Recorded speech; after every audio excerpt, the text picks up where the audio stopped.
सभी को प्रणाम। बहुत स्वागत है आपका हमारे YouTube चैनल। देश में एक और बड़े आंदोलन की तैयारी हो रही है और ये भी एजुकेशन सेक्टर से ही जुड़ा हुआ है। जी हाँ, मैं बात कर रहा हूँ रिजर्वेशन हटाओ आंदोलन की। इसकी शुरुआत कुछ दिन पहले ही सोशल मीडिया प्लेटफॉर्म पर होती है। 2 दिन में ही 50,000 से अराउंड 6 मिलियन यानी 60 लाख फॉलोअर्स इनके इंस्टाग्राम पर हो चुके हैं।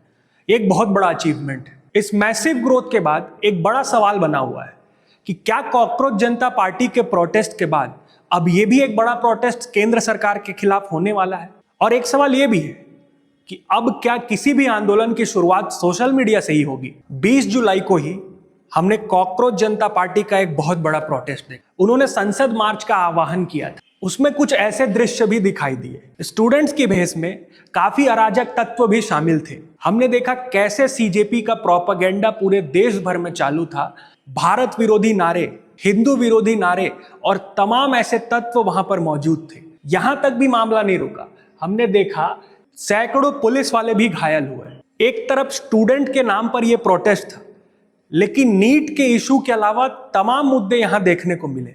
लोगों में आक्रोश भी बढ़ा कि क्या अब कोई भी आंदोलन ऐसे होगा, कोई भी अब 20-25 हजार की भीड़ जंतर मंतर में लेकर ऐसे ही संसद पर सीधे दौड़ जाएगा। लेकिन लोगों का गुस्सा और तब बढ़ गया जब सरकार इनके साथ समझौता कर ली। इन दो लोगों को देखिए, इनमें एक है आशुतोष रंका और दूसरे हैं सौरभ दास। इनका रिकॉर्ड अगर देखा जाए तो ये कहते हैं कि देश में उमर खालिद जैसे लोगों की और जरूरत है। इन्होंने उमर खालिद का समर्थन किया और ये लोग आम आदमी पार्टी से जुड़े हुए लोग हैं। इन लोगों के साथ सरकार प्रेस कॉन्फ्रेंस करती दिखी। इसके बाद लोगों ने केंद्र सरकार से यह प्रश्न पूछा कि जब नीट का पेपर लीक हुआ तब धर्मेंद्र प्रधान का इस्तीफा क्यों नहीं हुआ। अगर यह हो गया होता तो कॉकरोच जनता पार्टी का पूरा एजेंडा वहीं फेल हो गया होता।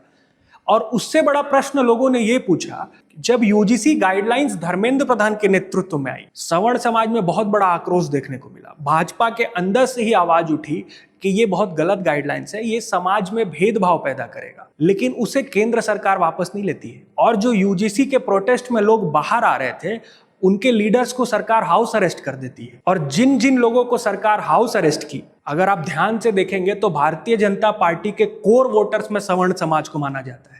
भाजपा पे ये आरोप भी लगता है कि वो ब्राह्मण बनियों की पार्टी है। लेकिन भारतीय जनता पार्टी ने इन लोगों के साथ क्या किया और इनके साथ समझौता कर लिया। अब ये जो एग्जाम्पल भाजपा ने सेट किया है, इस एग्जाम्पल को देखते हुए और भी आंदोलनकर्ता सामने आ रहे हैं। और जितने भी आंदोलनकर्ता सामने आ रहे हैं, चाहे इथेनॉल का मामला हो, उसमें यूजीसी का मामला फिर से उठता हुआ दिखाई दे रहा है और सरकार फिर से बैकफुट पर दिखाई दे रही है।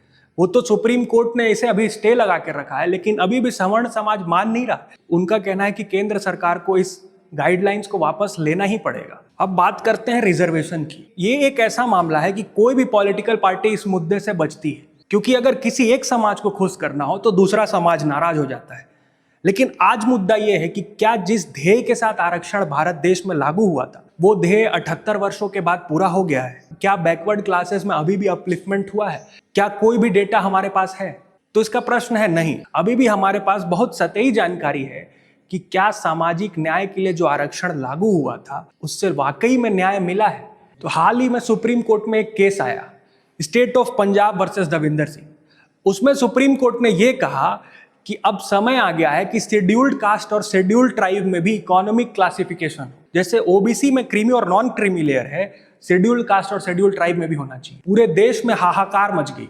भारतीय जनता पार्टी और सारे पॉलिटिकल पार्टी सामने आकर ये बोलने लगे कि कोर्ट का निर्णय गलत है, इकोनॉमिक क्लासिफिकेशन नहीं होनी चाहिए। लेकिन जो लोग भी रिफॉर्म से पीछे हट रहे हैं, उन्हें ये डेटा जरूर देखना चाहिए। 2017 में ही गठित हुआ था justice Rohini commission. Justice Rohini commission गठित हुआ था बैकवर्ड क्लासेस यानी ओबीसी समाज के ऊपर अध्ययन करने के लिए। इनकी रिपोर्ट काफी शॉकिंग थी। आपको जानकर हैरानी होगी कि 97% जो जॉब है, 97%, ध्यान से सुनिएगा, वो सिर्फ और सिर्फ 25% ओबीसी के समाज के लोगों के पास। और उस 97% में भी तकरीबन 1/4 यानी 25% सिर्फ 10 समाज के पास है जो ओबीसी में आते हैं। इनमें कई प्रमुख जाति भी शामिल हैं, जैसे जाट, यादव। तो ये विचार करने का समय आ गया है, क्या बराबर फायदा सभी जातियों को मिल रहा है? ओबीसी समाज की ये हाल है। यहाँ पे तो फिर भी क्रीमी नॉन क्रीमी लेयर है। एसटी और एससी में तो हमारे पास आंकड़े ही नहीं है। फिर भी मैंने एक आंकड़ा ढूंढकर एसटी समाज के लिए लाया है। आप इस डेटा पर ध्यान दीजिएगा। इन 4 वर्षों में 2018, 20, 21, 22 इन 4 वर्षों में, 22 के बाद का डेटा हमारे पास नहीं है, यूपीएससी सिविल सर्विसेज एग्जामिनेशन की हम बात कर रहे हैं, जितने भी एसटी कैटेगरी से लोग आईएएस आईपीएस या जो भी सर्विसेज में सेलेक्ट हुए हैं, उनमें से 50% से अधिक, ये जो आंकड़ा है 50% से अधिक, ये सिर्फ मीणा समाज से है। मीणा समाज जो कि राजस्थान की एक बहुत प्रमुख ट्राइब मानी जाती है। हमारा ये बिल्कुल मकसद नहीं है ये कहना कि मीणा समाज के लोग प्रतिभाशाली नहीं है। मीणा समाज के लोग बिल्कुल प्रतिभाशाली है, उनका सिलेक्शन हो रहा है, अच्छी बात है, लेकिन क्या अन्य समाज के लोग प्रतिभाशाली नहीं है? 700 से अधिक ट्राइब्स एसटी कैटेगरी में आते हैं, लेकिन 50% से अधिक सिर्फ मीणा समाज। प्रश्न तो उठेगा। इसी कारण से आज मेन स्ट्रीम पॉलिटिक्स और मेन स्ट्रीम सोसाइटी की यह चर्चा का विषय हो गया है कि क्या आरक्षण को हटाना चाहिए। बिल्कुल भी नहीं, आरक्षण को नहीं हटाना चाहिए। आरक्षण हटेगा तो वाकई में जो गरीब और वंचित समाज है उनके लिए दिक्कत की बात है। लेकिन अब समय आ गया है कि आरक्षण में रिफॉर्म की जरूरत है, और ये मैं नहीं कह रहा, ये जुडिशरी भी कह रही है और समाज में उपस्थित तमाम वो लोग कह रहे हैं जो मेरिट को समर्थन करते हैं। हम अपने लाभ के लिए कितने दिन तक देश के प्रगति को रोकेंगे? ये अब एसटी और एससी समाज के लोग भी जो कि वंचित हैं, जिन्हें वाकई में आजादी के 77 साल बाद भी लाभ नहीं मिल पाया है, वो लोग भी अब प्रश्न उठा रहे हैं कि क्या फायदा होगा ऐसे आरक्षण का। तो इन्हीं सब मुद्दे के लिए बना है आरएचए। तो क्या लगता है इसका भविष्य क्या होगा? क्या ये आंदोलन सफल हो पाएगा? और आपकी राय इस आंदोलन के प्रति क्या है?